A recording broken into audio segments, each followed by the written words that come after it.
প্রাতঃপ্রমাণ মহারাজ। কিছু বলবে? আগে আজ যে আপনি রাজবাড়ি লাগোয়া ওই পুকুরে চান করতে যাবেন বলেছিলেন।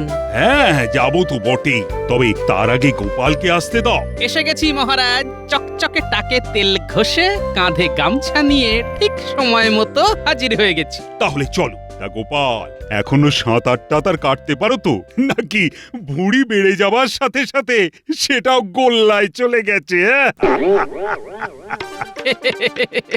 কি যে বলেন! একটা কথা মনে রাখবেন, ভুঁড়ি যত বাড়ে সাঁতার তত ভালো হয়। ভুঁড়ির সঙ্গে সাঁতারের কি সম্পর্ক? এ বাবা, এটাও জানেন না? ভুঁড়ি মানেই তো হাওয়া ভর্তি বেলুন। তা আমার এই মধ্যপ্রদেশে যদি এত বড় একটা হাওয়া ভর্তি বেলুন থাকে, তাহলে আমায় ডোবায় কার সাথ দিয়ে? শুধু ভুঁড়ির ওপর ভরসা করে জলে ভেসে থাকো আর মাঝে মধ্যে হাত পা ছোড়ো। সত্যি গোপাল, তোমায় কথায় হারানো আমার কর্ম নয়। তাহলে কথা ছেড়ে স্নানে চলুন।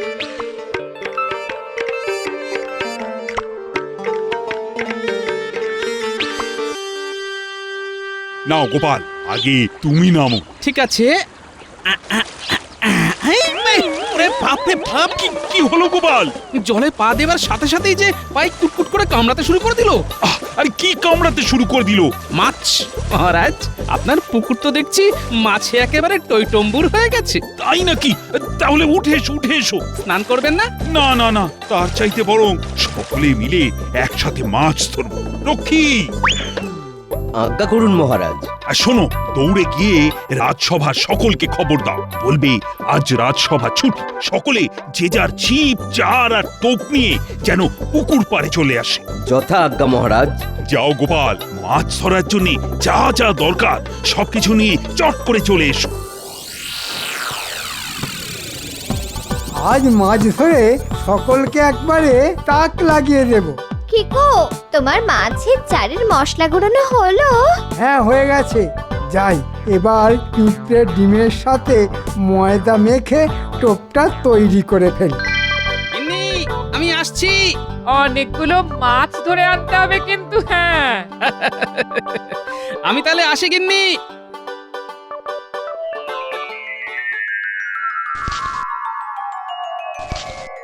কি মন্ত্রী মশাই, সেই শুরু থেকে দেখছি আপনি শুধু জলের মধ্যে চারই ছড়িয়ে যাচ্ছেন। তা সারাক্ষণ যদি ছড়িয়েই যান, তাহলে আর গুছিয়ে তুলবেন কখন? সব কাজ তো উনি ছড়িয়েই ফেলেন, গুছিয়ে তোলা আর হয় কই? দেখুন মহারাজ, মাছ ধরার আগেই গোপাল আর সেনাপতি যদি আমাকে নিয়ে টিটকারি দিতে শুরু করে, তাহলে আমি কিন্তু ছিপ নিয়ে চলে যাব। হ্যাঁ, খোকা বাবুর রাগ হয়েছে, ধরবেন না মাছ। গোপাল আর সেনাপতি দুটোই পাজির গাছ। তাহলে আমি চললাম। আরে বসো তো, সামান্য একটু রঙ্গরসিকতা নিয়ে এত রাগারাগি করলে চলে? আরে বাবা, মাছ ধরার সময় কানের কাছে এত টাকর টাকর করলে কি মাছ ধরা যায়? হ্যাঁ, এই, তোমরা আর কেউ ট্যাকর ট্যাকর করবে না তো? না না মন্ত্রী, বসে পড়ো, বসে পড়ো। বেশি বেশি করে মাছ ধরে এতে দেখিয়ে দাও তো। ঠিক আছে, তাই দেব।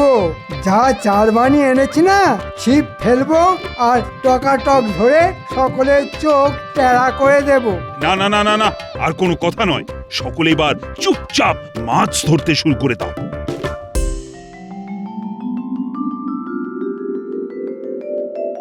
হ্যারিদাসী, মন্দির থেকে পুজো দিয়ে আসা অব্দি তোদের মহারাজকে তো দেখছে না। গেলেন কোথায় উনি? ও মা, আপনি জানেন না, মহারাজ তো সঙ্গী সাথী জোগাড় করে রাজবাড়ির পুকুরে মাছ ধরতে গেছেন। সে কি রে, মহারাজকে আবার সেই মাছ ধরার নেশায় পেয়ে বসলো? তাতে ক্ষতি কি রানীমা?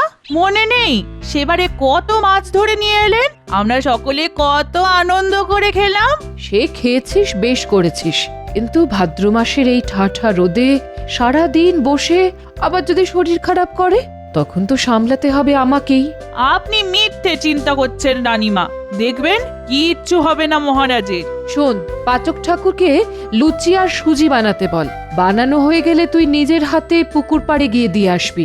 কতক্ষণ বসে থাকবে কে জানে, খিদে পাবে না। আপনি কিচ্ছু ভাববেন না, আমি নিজের হাতে প্রত্যেকের জল খাবার পৌঁছে দিয়ে আসবো।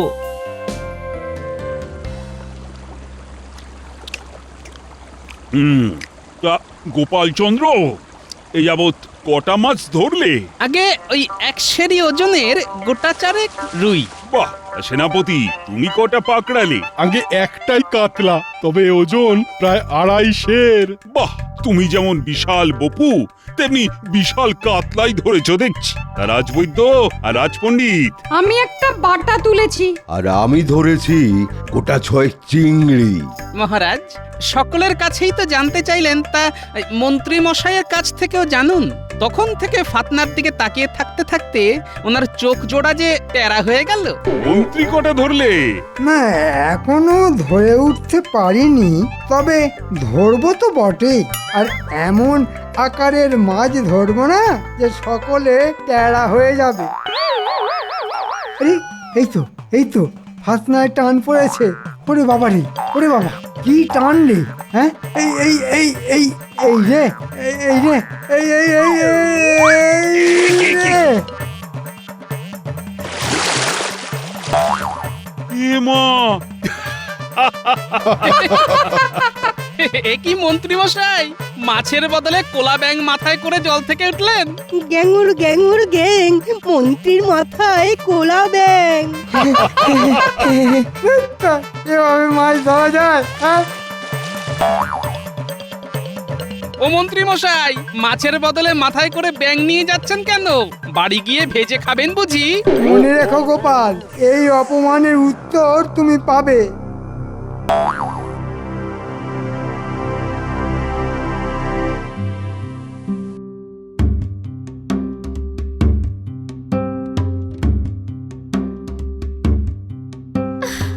সকলেই মাছ পেল, আর তুমি কিনা খালি হাতে পাক মাখা পোশাক পরে বাড়ি ফিরে এলে। ছি ছি ছি, আসলে তুমি না একটা ঢ্যাঁড়স। একেবারে বাজে কথা বলবে না তো। ওই গোপাল বেটাই তো মাছ ধরার সময় সকলকে নিয়ে এমন পেছনে লাগতে শুরু করে দিল যে কি বলবো। বলি, অত কথার মধ্যে কি আর মাছ ধরা যায়? হ্যাঁ, ও মা, মহারাজ কিচ্ছু বলেননি? মহারাজ আর কি বলবে, আসলে উনি তো ওদের দলে। তবে তুমি দেখে নিও গিন্নি, সুযোগ পেলে ওই টেকো গোপালের এমন হাঁড়ির হাল করে ছাড়বো না যে ওই পেট মোটাটা না কেঁদে কুল পাবে না। হ্যাঁ, গোপাল চন্দ্র, তোমাকে এবার একটা কাজ দেব। কি কাজ মহারাজ? দেখেছো তো আমার ওই পুকুরটা কেমন মাছে পরিপূর্ণ হয়ে গেছে। তাই ওই মাছগুলোকে নিয়ে কি করা যায় সেটা ভেবে বের করো তো। ভাবা আমার হয়ে গেছে মহারাজ। আমি আজ সকালে নিজের চোখে আপনার বাকি দুটো পুকুরও দেখে এসেছি। সবগুলোতেই মাছ একেবারে কিলবিল করছে মহারাজ। তাই নাকি? অন্য দুটো পুকুরও মাছে ভর্তি? হ্যাঁ মহারাজ, তাই ভেবেছি ভালো জেলে দেখে পুকুরগুলোর সব মাছ ধরিয়ে ফেলতে হবে। বাহ বাহ বাহ, ভালো কথা ভালো কথা। তারপর? তারপর খাবার আর দেবার মতো মাছ রেখে বাকি মাছ ওই জেলেকেই বিক্রি করে দিলে কিছু উপার্জন হবে। তা ওই উপার্জনের টাকা দিয়ে কি করবি? মহারাজ, আমাদের এই রাজ্যে আরো অনেক পুকুর আছে যার সব সিঁড়িগুলোই কাঁচা। তাই ওই উপার্জনের টাকা দিয়ে ওই পুকুরের সিঁড়িগুলো যদি বাঁধিয়ে দেওয়া যায়। সাধু সাধু, এর থেকে ভালো প্রস্তাব আর হয় না। এ হলো গোপালের বুদ্ধি। তাহলে গোপাল, পুকুর থেকে মাছ তোলার দায়িত্ব আমি তোমাকেই দিলাম। শোনো, পারলে রাত জেগে পুকুর পাহারা দিও। বেটা পেট মোটা কাল অত বড় বড় মাছও খেলো, আবার মাছ ধরাবার দায়িত্ব পেয়ে গেল। ঠিক আছে গোপাল, এবার দেখবি আমার খেলা। আমি গাঁটে গাঁটে তোর সব অপমানের শোধ তুলে নেব। না পারলে নিজের নামটাই পাল্টে দেব আমি। হ্যাঁ, কি প্রয়োজন মন্ত্রী মশাই? কেনই বা ডেকেছেন মোদের? চুপ কর মুখ পোড়া। এটা কি যাত্রা মঞ্চ নাকি? হ্যাঁ, যে সুর করে কথা বলছিস? বলুন কি কাজ? রে, পারবি তো? পারবো না মানে? যাকে বলে একেবারে ফাটিয়ে দেব। ফাটিয়ে তো দিবি, কিন্তু খুব নিঃশব্দে। কারণ মাঝরাতে সব ব্যাপারটা করতে হবে তো। তাই ফাটারে শব্দে যদি লোকজনের ঘুম ভেঙে যায় তাহলে তো মেরে আমাদের পিঠ ফাটিয়ে দেবে। বাজে মস্করা ছেড়ে আজ রাতের মধ্যেই কাজটা করে ফেল দেখি। তা কি পাবো? খাবার মতো মাছ আর মজুরি পাবি। বুঝতে পেরেছি, মানে খাবার মাছ হাতে হাতে আর মজুরি ধার বকেয়ায়, তাই তো? না না, ঠিকঠাক কাজ করে দিতে পারলে হাতে হাতেই মজুরি পাবি। মন্ত্রী মশাইয়ের জয় হোক।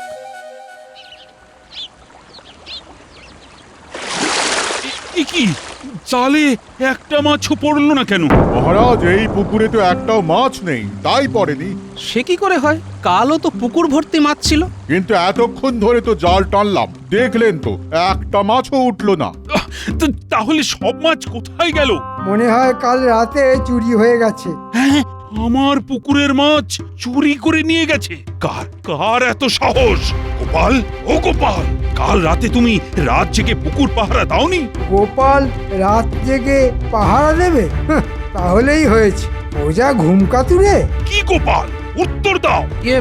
মানে মহারাজ, পুকুর মাঠ ঠিকই একটা। যাও, দূর হয়ে যাও, দূর হয়ে যাও আমার চোখের সামনে থেকে। এই শুরু হলো আমার অপমানের সহ্যলা।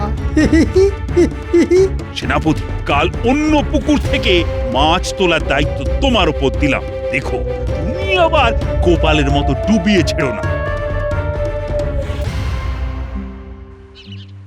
তাহলে আজকে রাতেও কালকের মতো কাণ্ডটা ঘটিয়ে ফেলতে হবে। সে তো আমাদের বাঁ হাতের খেলা, কিন্তু পুকুরের পাড়ে যদি পাহারা থাকে। দূর, কিচ্ছু থাকবে না। সেনাপতিটা গোপালের থেকেও বেশি কুঁড়ে। যা যা, এখন বাড়ি গিয়ে ভালো করে ঘুমিয়ে নে। হ্যাঁ, সারা রাত আবার যুদ্ধ করতে হবে। ঠিক বলেছেন, জাল টানার যুদ্ধ।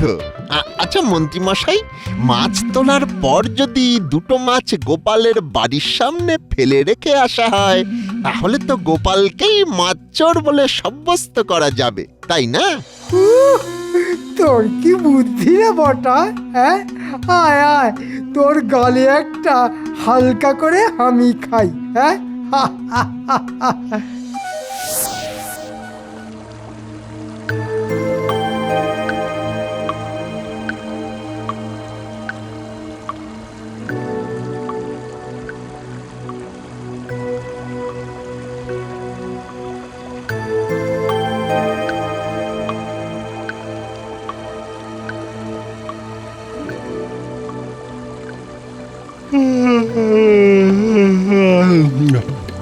বাবা, ঘুমে যেন চোখের পাতা বুজে আসছে।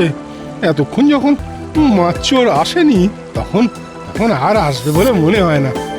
যাই যাই, বাড়ি গিয়ে একটু ঘুমিয়ে নি।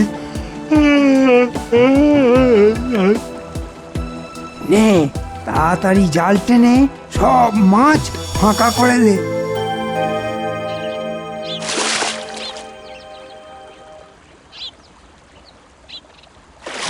না মহারাজ, এই পুকুরেও মাছ নেই। তার মানে এখানেও চুরি? ও সেনাপতি, তুমি রাত জেগে পাহারা দাওনি? দিয়েছিলাম মহারাজ। তো দিয়েই যদি ছিলে, তাহলে মাছ চুরি হলো কি করে? চোর যদি ঘরের কেউ হয়, তাহলে তো চুরি হবেই মহারাজ। তার মানে তাহলে আসুন আমার সঙ্গে, নিজের চোখে দেখে যান আসল চোর কে।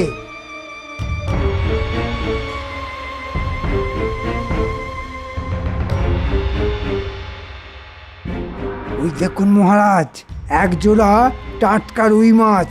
তাই তো, এ কি করে সম্ভব? খুব সোজা হিসেব মহারাজ।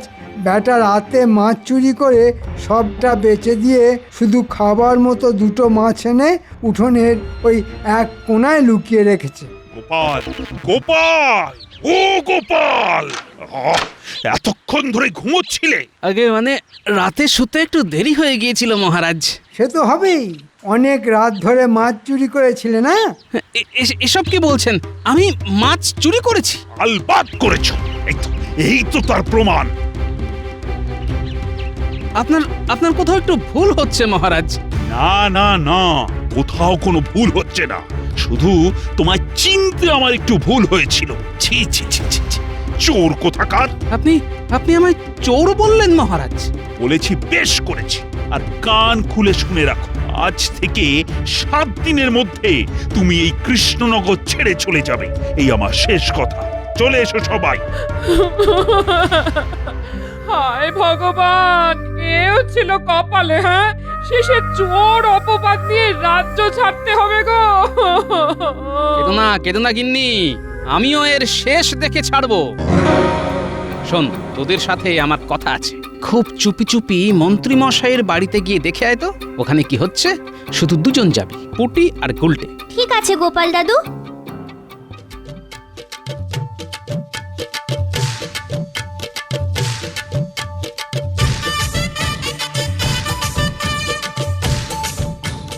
আহা, কতদিন পর এমন টাটকা মাছ ভাজা খাচ্ছি।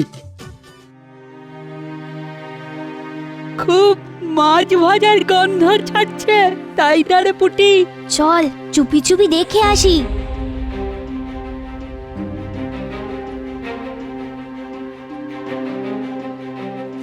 আচ্ছা, মহারাজের বাকি পুকুরে কি কালকে মাছ ধরা হবে?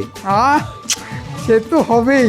আর তার দায়িত্ব পড়েছে রাজবৈদ্যর ওপর।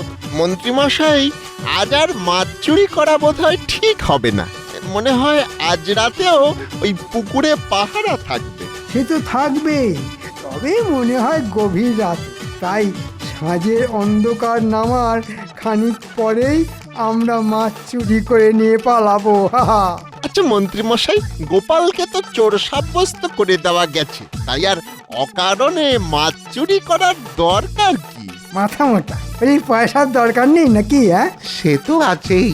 সেটা যখন আছে তখন আর বাজে প্রশ্ন না করে আজও মাছ চুরির মতো মহান কাজটা তোদের সেরে ফেলতে হবে, বুঝেছিস?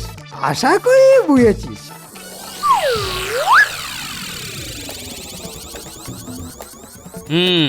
তার মানে সবই হয়েছে ওই মন্ত্রী মশাইয়ের বুদ্ধিতে। ঠিক আছে, হ্যাঁ, আজ আমি দেখাবো পাল্টা বুদ্ধির খেলা। দেখাও দাদু, আচ্ছা করে শাস্তি দাও এই পাজি মন্ত্রীটাকে। আমরাও আছি তোমার সঙ্গে। সে তো থাকতেই হবে। এখন খুব মন দিয়ে শোন, তোদের কি করতে হবে। কিরে, পারবি তো? পুরো ফাটিয়ে দেব।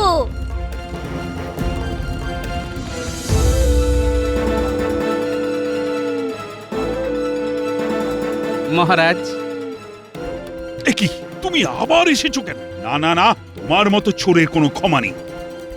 একবার যখন বলেছি তখন কৃষ্ণনগর ছেড়ে তোমায় চলে যেতেই হবে। সে তো চলে যাবই মহারাজ।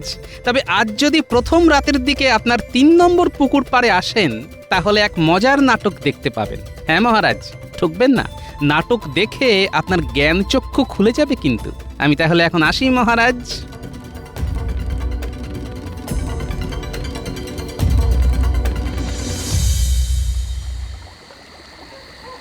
নে নে, সাটাসাট জাল ফেল আর পটাপট তুলে নে।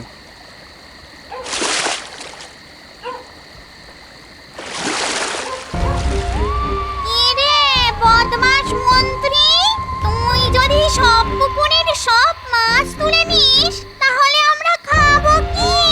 এই, এই, কে কে কে কে কে কে কে কে কথা বলছো? ওরে হতভাগা, আমরা যে মেছো ভূত। মেচো ভূত? দেব নাকি মটাস করে ঘাড় মোটকে? আমরা আর এর মধ্যে নেই। চল ঘটা, পালাই। কোথায় পালাবি হতচ্ছাড়া? ওরে বাবা, কি বিচ্ছিরি দেখতে। ওরে বাবা রে। তাহলে সারা রাত জলের মধ্যেই ডুবে থাক। ওরে বাবা, ওরে বাবা, কি কাঁটা মারছে রে। এ তো মাগুর মাছের কাঁটা। চুরি করে অনেক মাছ খেয়েছিস, তাই এবারে মাগুর কাটার কামড় খা। ও ভূত ভাইরা, তোমাদের মাছ তোমরা খাও, দয়া করে আমাকে ছেড়ে দাও। ভূতেরা ছেড়ে দিলেও আমি যে তোমায় ছাড়বো না মন্ত্রী। পরপর কদিন আমার পুকুর থেকে মাছ চুরি করা তারপর বিনা দোষে গোপালকে চোর বলে ফাঁসানো, এর শাস্তি তো তোমায় পেতেই হবে শয়তান। আপনি মারুন ধরুন যা ইচ্ছে করুন, কিন্তু দয়া করে পুকুর থেকে উঠতে দিন। মাগুরের কাঁটার জ্বালা যে আর সহ্য করতে পারছি না মহারাজ। ওই বাবা, ও ও পা দুটো যে কুবলে খেয়ে ফেললো। এবার বুঝতে পারছেন তো গোপালের পেছনে লাগার ফল কি হতে পারে? মাগুর কাঁটা দিয়ে আপনার দেওয়া বদনামের কাঁটা তুলে ফেলতে এই গোপালের কিন্তু বেশিক্ষণ লাগে না। সাবাস পুটি আর গুলটে, মেছো ভূতের ভূমিকায় দারুণ অভিনয় করেছিস। এরা তাহলে মেছো ভূত নয়? গোপাল, আমাকে এভাবে বোকা বানালে? ভুল বললেন মন্ত্রী মশাই, এটাকে বোকা বানানো বলে না, এটাকে বলে কাঁটার খোঁচা দিয়ে কাঁটা তোলা। চলে এসো সকলে। শুধু দুজন রক্ষী মন্ত্রীর পাহারায় থাকবে, আর মন্ত্রী জল থেকে উঠতে গেলেই পল্লমের খোঁচা দেবে। হ্যাঁ, এটাই হলো ওর শাস্তি। ও মহারাজ, ও গোপাল ভাই, ও গোপাল ভাই, এভাবে আমাকে একলা ফেলে চলে যেও না ভাই। জলের তলায় মাগুর কাঁটার খোঁচা, জলের ওপর রক্ষীদের বল্লমের খোঁচা। আমি যে মরে যাব, আমি যে মরে যাব।